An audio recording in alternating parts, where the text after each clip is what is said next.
This is Anju Rajput from Commerce World. Today we are starting chapter 2 of class 11.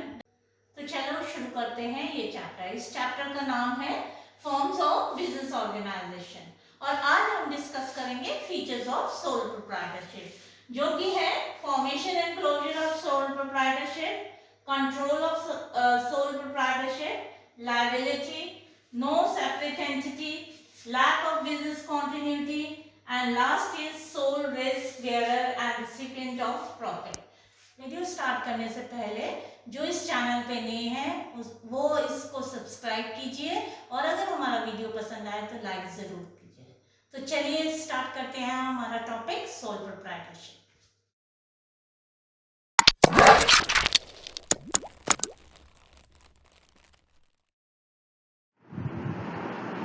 Hello everyone, we are starting the topic various forms of business.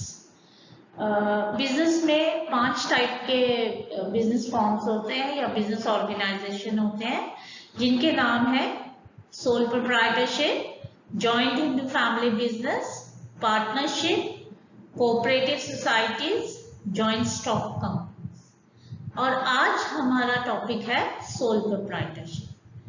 तो आज हम पढ़ेंगे proprietorship के बारे में। तो sole proprietorship क्या होता है? जैसे कि इसके नाम में ही लिखा है सोल एंड प्रोप्राइटरशिप, 2 वर्ड्स हैं। सोल का मतलब सिंगल, प्रोप्राइटरशिप का मतलब ओनर। इसका मतलब जब एक सिंगल इंडिविजुअल कोई बिजनेस करता है उस बिजनेस को हम बोलते हैं सोल प्रोप्राइटरशिप। और soul proprietorship is a popular form of business organization and is the most suitable form of for small businesses. इस टाइप का जो बिजनेस है ये सबसे बेस्ट रहता है जब छोटे छोटे बिजनेसेस हम स्टार्ट करना चाहते हैं, उस समय सोल प्रोप्राइटरशिप बेस्ट फॉर्म है बिजनेस ऑर्गेनाइजेशन का। और इनिशियल ईयर्स में जब हम बिजनेस अभी स्टार्ट ही कर रहे होते हैं उस समय हमारे पास रिसोर्सेज की कमी होती है, इसलिए ये बेस्ट फॉर्म है बिजनेस अपना स्टार्ट करने के लिए। A sole proprietorship refers to form of business organization which is owned, managed and controlled by an individual who is the recipient of all profits and bearers of all risk. It means जो sole proprietorship है वो एक ऐसी organisation है जिसमें एक single individual उसको own करता है, उसका मालिक होता है, मैनेज करता है और कंट्रोल करता है, और जो भी उसमें लॉस या प्रॉफिट होगा वो इंडिविजुअल उसका उसको शेयर करता है। उसको किसी और के साथ ये प्रॉफिट और लॉस शेयर करने की जरूरत नहीं है, वो इंडिविजुअल उसका प्रॉफिट का और रिस्क का बेयरर होता है।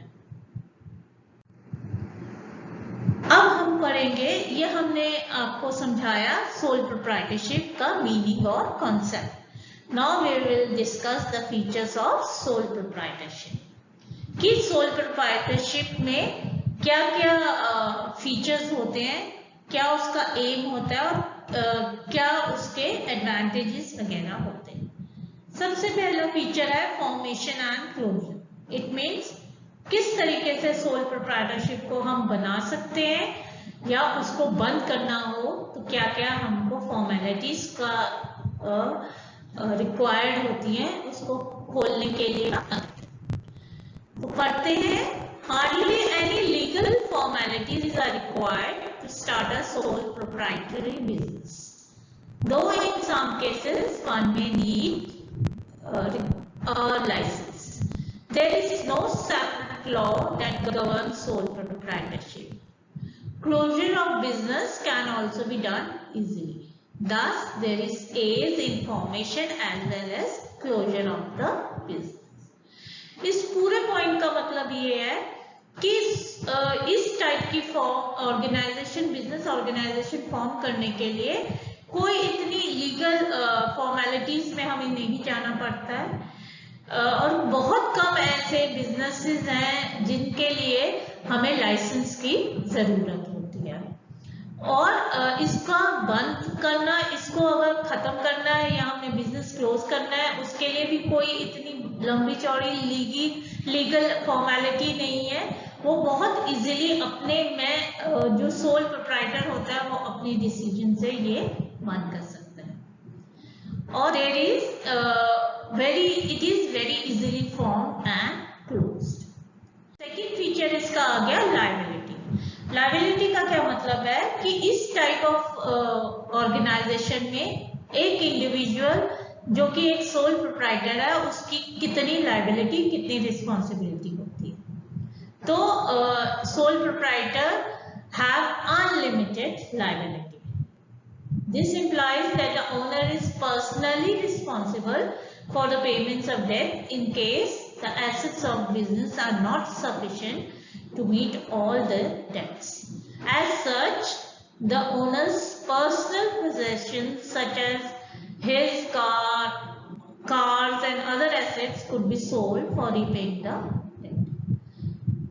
This means कि उसकी लायबिलिटी अनलिमिटेड होती है क्योंकि वो सिंगल इंडिविजुअल है जो बिजनेस को हैंडल कर रहा है, और अगर उसके जो डेट्स उसने रिपे करने हैं, उन डेट्स के लिए बिजनेस का पैसा या प्रॉपर्टी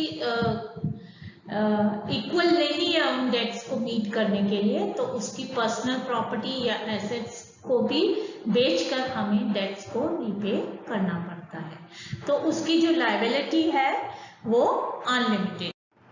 थर्ड फीचर है sole risk bearer and profit recipient.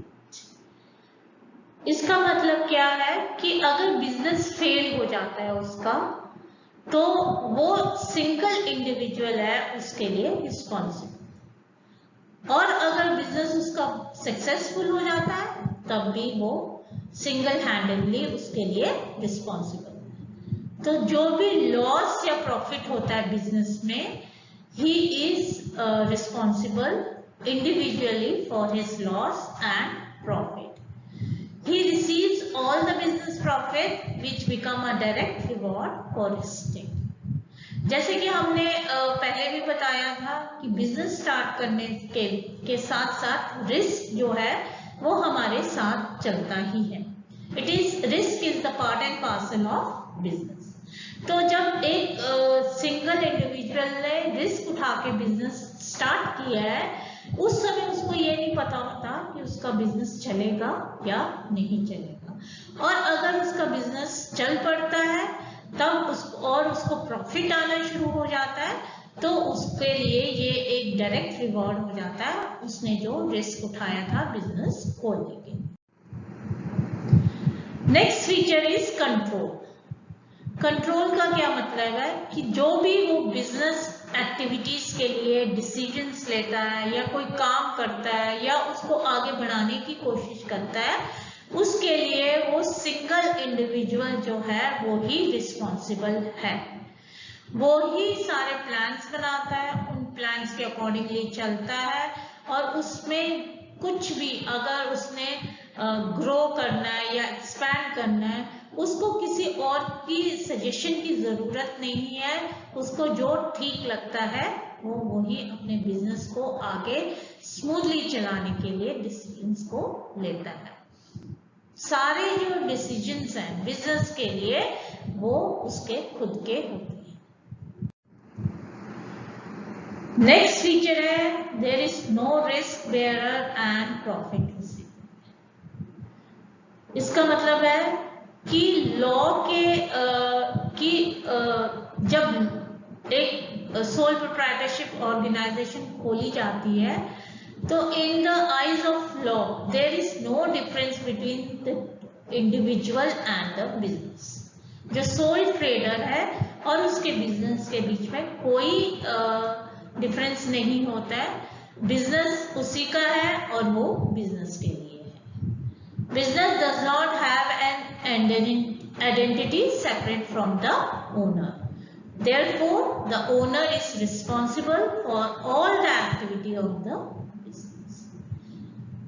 कानून की नजर में, उसके आइज, लॉ की आइज में जो एक बिजनेसमैन है वो होली रिस्पॉन्सिबल है अपनी बिजनेस एक्टिविटीज के लिए, क्योंकि वो एक सिंगल इंडिविजुअल उस बिजनेस को मैनेज करता है, कंट्रोल करता है और उसको चलाने की कोशिश करता है। तो जो भी बिजनेस एक्टिविटीज होती हैं वो एक इंडिविजुअल उसके लिए ही रिस्पॉन्सिबल है।